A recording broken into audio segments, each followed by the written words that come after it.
What's up, everyone? I'm Def Shogun, freelance illustrator and graphic designer. Today, I'm going to teach you how to draw.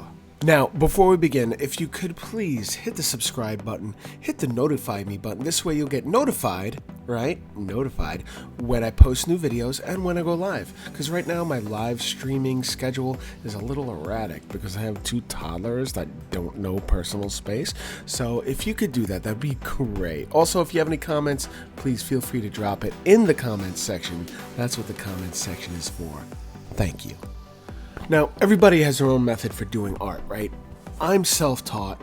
I have my own method of creating art the way I found it to be as easy as possible for me. If you like my work and you're still watching, it's because you're a fan of what I do and you'd like to learn how I do it. That's what this session is going to be about. I'm going to be as quick, as concise as possible, so I'm not going to waste any of your time. So let's just get into it. So for the sake of this video, I'm going to be using Procreate on the iPad Pro. Now, a lot of you are probably going to be using pencil and paper. That's how I started, and that's how I learned as a self-taught artist. So you're not going to be alienated because the tips and tricks that I'm going to show you how to draw in this video, you'll be able to apply to both mediums. Now, for those of you using Procreate, I'm going to be using a file size of 12 inches by 18 inches at 300 dpi. Now, for those of you using traditional method with pencil and paper, you don't have to worry about this. But if you're a Procreate user or a digital artist, you might want to check this out. I have a brush set here that I've created, which is available. Link is in the bio or in the description, or go to defshogun.com to pick up the brush set. I promise it's not going to break the bank. And you'll get a Def Light pen, which I use for sketching, the Def Inks, the Def Soft Airbrush, and a Super Suit Fiber Mesh brush as well. We're going to be using Def Light pen, which is what I like to use for sketching. Trust me. Okay, there are many brushes that you can use in Procreate for sketching. I prefer to use what I've got here, but you're more than welcome to use whatever it is that you feel comfortable with. That's what's most important, being most comfortable doing what you love. Now, I like to set my brush size at about 7% for the sketching. I've found to be the sweet spot for the brush I use. But again, it's all up to you what you want to use. If you're using pencil and paper, that's cool. If you're using different brushes, that's cool too. I'm not going to get upset about it. Now, this first lesson I'm going to teach you in this video, it's going to be about loosening up and freeing up your mind so you can push down what you have in your head onto paper. But to do that, you have to work out the kinks. Now, I find this to be some of the most fun that you can have as an artist. It's just throwing something down on the paper without any sort of guide, any kind of idea of what you want. Just let it come out. Just have fun, draw anywhere you want, draw shapes, and make sure that you get the connection between your hand and your mind. Make sure you get it as tight as possible. And just have fun at this point. You're warming up. This is like a warm-up. Just have fun with it. And I'll show you guys these methods as I'm drawing real quick. I'll show you in greater detail, of course. But right now, what you're doing is you're drawing as fast as I am, or you're trying to, at whatever pace you feel comfortable with. And you just start working out those kinks. You make sure that your hand can keep up with your mind. That's what you want. All my links are in the description. I do have a comic book out. It's going to be out July 10th, called Penguino's Revenge Torment Part 2. I suggest you check it out. Link is in the description. One of my favorite things to draw, my favorite characters, is Venom. And he's like one of my go-to things to draw when I'm warming up. I think I'm warmed up enough now. I'm messed around a little bit. As you can see, as I started out, I had no idea what was going on, but then I started drawing Venom and things started to get real smooth. I started to get more confident in my lines and everything, right? And you notice, you can see that. You can see that from drawing the first thing to the second thing to the third, and then finally the fourth random thing, and now like I feel like I'm like honed in. And it just takes a few minutes. It doesn't take very long. There are different methods that you can use to warm up, to train your hand. There are different things, like you could draw the same thing, the same arc over and over. You could draw a straight line over and over. Like, it's like little exercises that you can do. I find this, just drawing whatever pops into your head and not worrying about making it perfect or having a reason to draw it, I find this to be the most fun and the most engaging for your hand and your mind. So now that we've warmed up, we can move on. So the first thing we're going to learn how to draw is a character's head. So let's get into that. So first, start with an oval. Something that's more vertical than horizontal. That makes sense. Now we're going to have our little line down the middle and our line across. Now from here, you're going to have a little space above, a little space below, and that's where going to be your nose is going to be at, and another little space is where your mouth is going to be at. And then you just contour the shape of the head. Just like that. Now, just below the eyes, you're going to have the ears. They're going to come out kind of like that. Just above the eyes, you're going to have the brow.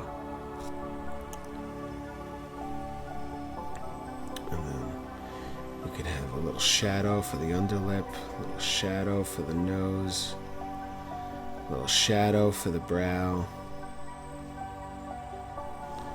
And you can draw your eye at center. And you can have your hairline, however crazy you want it to be, you can have your hairline. Give him a little cleft chin. You can give him some cheekbones. And you can follow through to the neck, to the traps, like so. And then the head will cast a shadow, like so. Now, if you need to rewatch this again, luckily you're on YouTube, so you can go ahead and just rewind it. Check it out. Now, this is just the front, but we're going to do it again. Now, this time the side's a little different. I like to draw a circle for the side, and then I'll have the eye, like right somewhere, like here's the center. I'll have it to the left, and then I'll have the ear just to a little to the right, and I'll have the ear just to the left of that dot. That's in the center. So the ear will go here. The brow is just above the eye. And the eye is like a triangle. You gotta picture the eye like a circle concaved inside flesh, and that's basically exactly what it is. Then again, you'll have the bridge of the nose come out. You'll have underneath the nose with a little shadow. You'll have that little lip. Then a bigger lip, and then finally the chin. And then we'll try and emulate what we have going on. Sometimes the ear might be pulled back a little more, and you could just do that. If it just doesn't look right, just, look away for a second and look back and see what you think. You could also do the method where you can flip the canvas left or right, and you can do that by going in here. Then you go to canvas, and you can flip horizontal, and it shows you where things don't look so right. And you can see, even from here, some things just look a little off, but that's okay. We're just learning. You're learning to break down the shapes of different things, and if it doesn't look perfect, it's okay. It's not what's important. What's important is learning as you go. And again, we'll make the neck, we'll have the shadow. Then we'll give him his crazy hair again.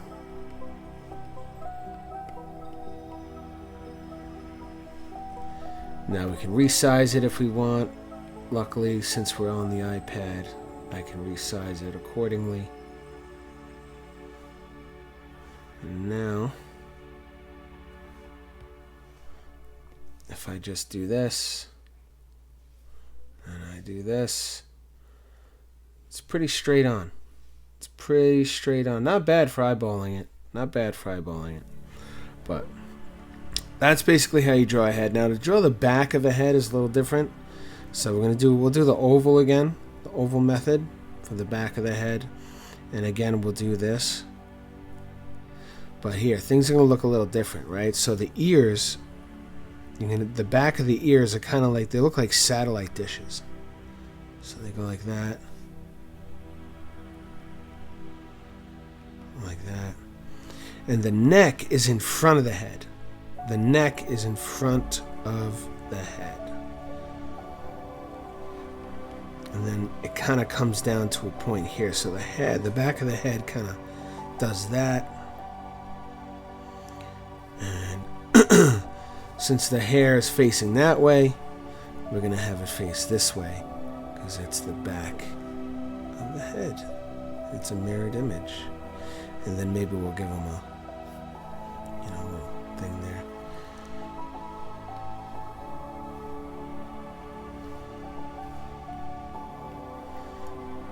Looks something like that. Now again, you might not be able to draw it as fast as me, and that's okay. I'm not trying to go for accuracy. We're trying to go for repetition. So the more you do this, the easier things are going to be. Usually when I draw or design characters, I skip this step completely and I just start drawing, only because I've done it for so long. I actually haven't done this method for quite some time, but I'm using it right now as a way to try and teach you, to show you how I learned how to do what I do. So, and of course you go in here, you can clean things up a little bit, make things a little smoother. Make it a little tighter if you wanted to. You can put some expression in his eyes.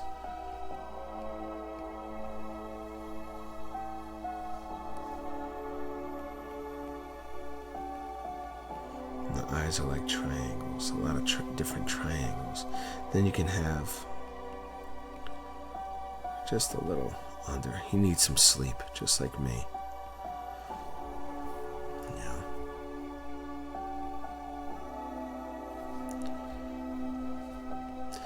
And again, the underside of the head is casting a shadow on his neck, so it looks a little bit like that.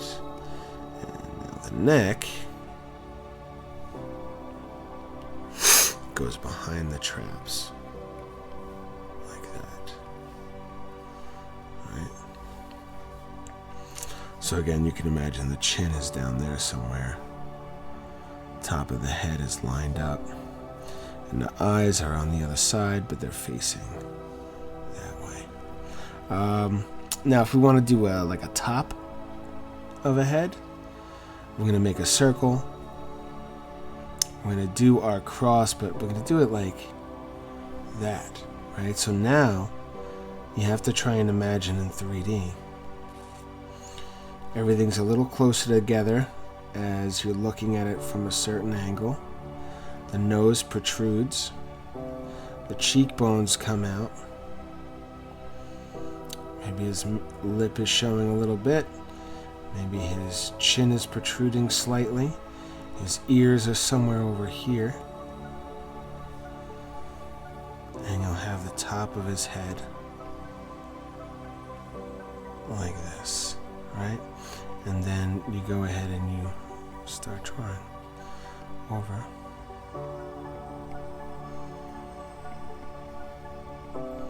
You won't see a lot of the neck, but you'll see more of the traps. But you might still see some shadow, if that makes sense. So here's the top, right? And then you have the bottom. We can look from the chin up, which is really tricky, even for me. But I'm going to try and do it here, and if I fail,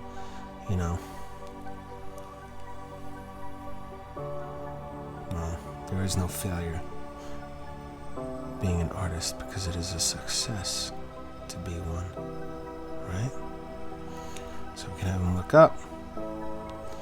And again, we're going to see the bottom of the nose now. Let's make sure we do a little drop shadow there. And the chin's going to be a little bigger. And the mouth is going to be like this. The brow's still going to have shadow cast.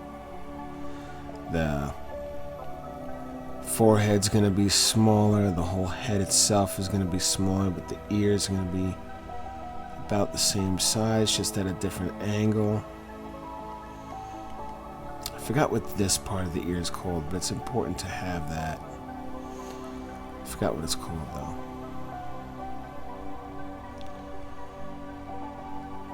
And since we are the camera and we're facing at him from like this angle, your neck is gonna be even bigger. So are your traps and your shadow for your head. And again, this is just rough, very rough. Not a lot of hair is gonna be shown because the hair is gonna be covered by the head from this angle. Maybe I made the chin a little too big, kind of looking like a Giga Chad at this point, but that's okay. We can tweak it, change it up a little bit. And now he's facing up. He's facing down this way. Now if we want to, we can go into some perspectives, right? Not perspectives, but expressions. So say I'm going to do this again. Again, the eye line is just above your center line. Let's make him look angry. Let's make him look angry, like he's pissed. Starbucks got the order wrong again. You know?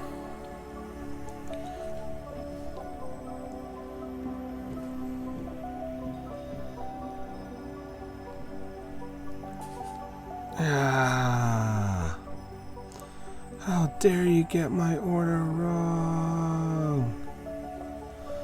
Rah.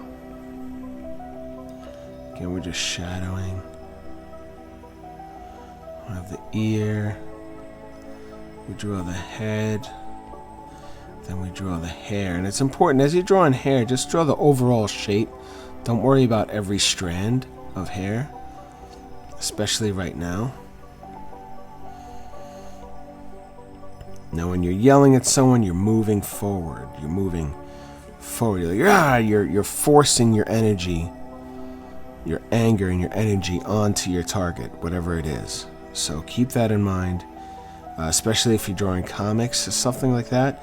You want to make sure they're protruding their energy towards something or someone, right? Now you have, you could go sad too.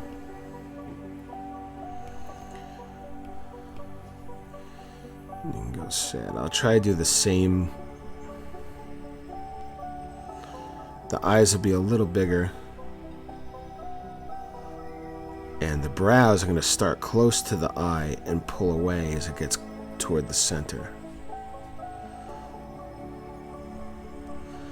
The face is going to droop slightly for that elongated look. Because you want that sadness to pull your character down. It's about having that dynamic movement. Again, this is something that you will eventually be able to do on your own instinctively the more you do it, you know? Maybe even the hair will kind of droop a little bit, like, huh? Like, oh man. Oh. And maybe his neck starts this way, like he's kind of slouching, you know. It's all about that body movement, the slouching. Goes a long way. And then you have your proud superhero face, right? The classic proud superhero. So we'll do that. One eyebrow up, one eyebrow down. We could look towards the camera. We could show off the nose. Have that chin come forward a little bit. Can give him a nice big smile. Just like that.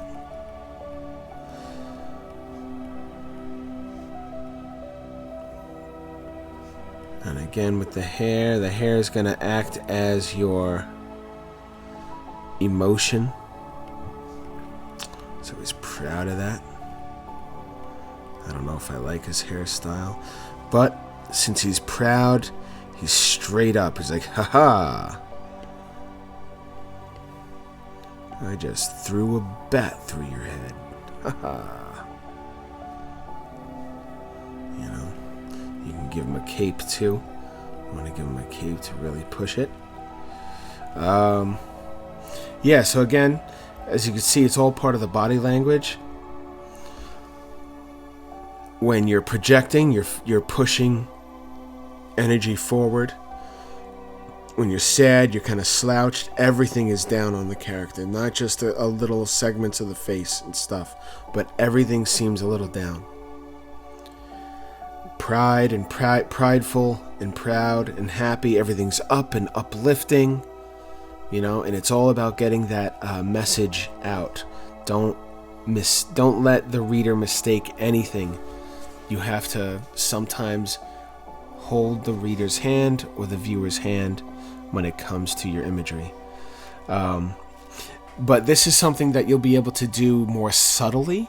As the more that you do it, the easier it will become. But it's going to take time to learn. Don't get upset and don't falter if you feel like you're not getting anywhere, because you are.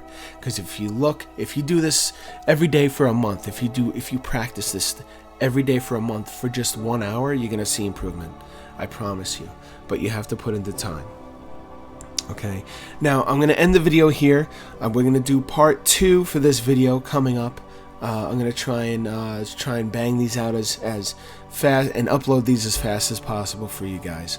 Okay, so stay tuned for part 2, where we work on the body and gestures and maybe even a little design, coming up with something cool.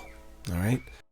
Well, that's it. Thank you all for watching. If you have any questions, please drop it in the comments. If you think I may have missed anything in terms of my structure here, because I'm still learning the best way to teach you guys. Like, I've taught myself, but the way I learn is maybe completely different from the way you might learn. So if you have any pointers or insights or anything, I'd love to hear from the community, and I'd love to hear what you have to say. And if you did like what you saw and you picked up some cool tips from me, please don't forget to like, subscribe, hit the notify me button when I go live and when I post new content. And don't forget to check out my Kickstarter launching July 10th called Penguino's Revenge Torment Part 2. It's a 24-page full-color comic solo project of mine. It's got adult humor, adult language, and gratuitous cartoon violence. I think you're going to love it. Thank you all for watching. See you next time for Part 2. Peace.